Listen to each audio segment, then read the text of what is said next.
ఇక రాజధాని అమరావతిని చూస్తే ఆంధ్రప్రదేశ్ భవిష్యత్తు కనపడుతోందని మంత్రులు అనిత కొండపల్లి శ్రీనివాస్ అన్నారు. రాజధాని అమరావతిలో జరుగుతున్న నిర్మాణాలను మంత్రి నారాయణతో కలిసి పరిశీలించారు. అనంతరం మాట్లాడిన మంత్రులు రాజధాని నిర్మాణాలను చూడాలని ప్రతి ఒక్కరిని ఆహ్వానించారు.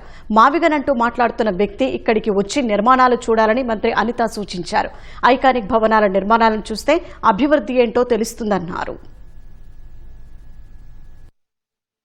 ఒక అసెంబ్లీ బిల్డింగ్ కానీ ఈరోజు ఇక్కడ మనం ఉన్నాం ఎమ్మెల్యే క్వార్టర్స్ కానీ ఒక మినిస్టర్స్ క్వార్టర్స్ కానీ ఎమ్మెల్సీ క్వార్టర్స్ కానీ ఐఏఎస్ ఆఫీసర్ బిల్డింగ్లు కానీ ఐపీఎస్ ఆఫీసర్ బిల్డింగ్లు కానీ అదేవిధంగా అన్నీ కూడా ఒకే దగ్గర ఉండేటట్టుగా ఒక ఆఫీసు సెటప్లు కానీ ఇవన్నీ కూడా చూస్తూ ఉంటే ఇది కదా ఆంధ్రప్రదేశ్ భవిష్యత్తు అంటే, ఇది కదా ఎన్డీఏ కూటమి గవర్నమెంట్ మీద ప్రజలకున్న విశ్వాసాన్ని మేము అందరం కూడా నిలబెట్టుకుంటున్నామంటే.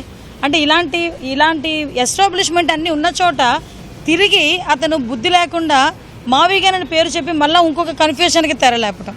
అసలు ఆ మావిగన్ అనే పదాలు ఉపయోగిస్తున్న చాలామందిని వాళ్ళు మీరు వస్తే చూపించడానికి మేము కూడా రెడీగా ఉన్నాం, ఇక్కడ ఏం జరుగుతుందో చూపించడానికి. ఇక్కడ జరుగుతున్న ఐకానిక్ బిల్డింగ్స్ గురించి కానీ స్ట్రక్చర్స్ గురించి కానీ ఇప్పుడు గౌరవ మంత్రి గారు చెప్తున్నారు, ఈ డిసెంబర్ కల్లా సుమారుగా 4,000 మందికి మేము హ్యాండ్ ఓవర్ చేస్తాం. మావిగన్ అని మాట్లాడుతున్న ఆ పెద్ద మనుషులకి కూడా, పెద్ద మనుషులు అనే కన్నా అండ్ వాళ్ళకి కూడా కనీసం ఇంగితం లేని వ్యక్తులకి కూడా చెప్తున్నా ఈరోజు వాళ్ళు ఒక్కసారి వచ్చి చూడండి ఇక్కడ ఏం జరుగుతుందో. ఎప్పుడు చూడు ఇందులోని ఏది ఎతుకుదామా అన్నది చూసే మనుషులే తప్పించి ఇక్కడికి వచ్చి పాజిటివ్గా చూస్తే ఇక్కడ ఇంత అమరావతి ఇంత ఎస్టాబ్లిష్మెంట్ కనిపిస్తుందా అన్న సంగతి కూడా తెలుస్తుంది. అడ్మినిస్ట్రేషన్ బ్లాక్ అని ఒక ఏరియా అంతా కూడా అడ్మినిస్ట్రేషన్ పెట్టడం, అలాగే క్వాంటమ్ ఎడ్యుకేషన్ వ్యాలీ అని కొంత పెట్టడం, అలాగే మెడికల్ సైడ్ ఒక కొంత బ్లాక్ పెట్టడం, అలాగే క్వాంటమ్ వ్యాలీకి కొంత బ్లాక్ పెట్టడం, ఒక వరల్డ్ క్లాస్ సిటీ నిర్మాణానికి ఏ రకంగా ప్లాన్ చేశారనేది ప్రత్యక్షంగా నేను డిస్ప్లేస్గా చూడడం జరిగింది. దూరదృష్టి 10 సంవత్సరాల ముందే ఇదంతా కూడా ఆలోచన చేసి కార్యరూపం చేయడం జరిగింది. మరి అలాంటి నాయకత్వంతో ఈరోజు మన రాజధానిని నిర్మాణం చేసుకుంటున్నాము. ఈరోజు చూసుకుంటే అడ్మినిస్ట్రేటివ్ సెక్రటరేట్ చూసుకుంటే అందరూ కూడా అన్ని ఆఫీసెస్ కూడా ఒకే ప్రాంగణంలో ఉంటాయి. సామాన్యుడు ఎవరు ఏ ఇబ్బంది ఉన్నా కూడా వెంటనే ఆ సంబంధిత ఆఫీసర్స్ అందరూ కూడా ఒకే చోట ఉండడం జరుగుతుంది.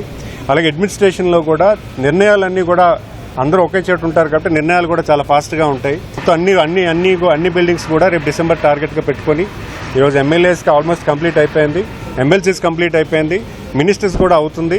అలాగే ఉన్నటువంటి ఐపీఎస్ ఐఏఎస్ ఆఫీసర్స్ కూడా బిల్డింగ్స్ కంప్లీట్ అయిపోయి, గ్రూప్ 1 ఆఫీసర్స్ కూడా 50% అయిపోయింది. మిగతా ఉన్నటువంటి క్యాడర్ ఆఫీసర్స్ కూడా కంప్లీట్ అవుతుంది.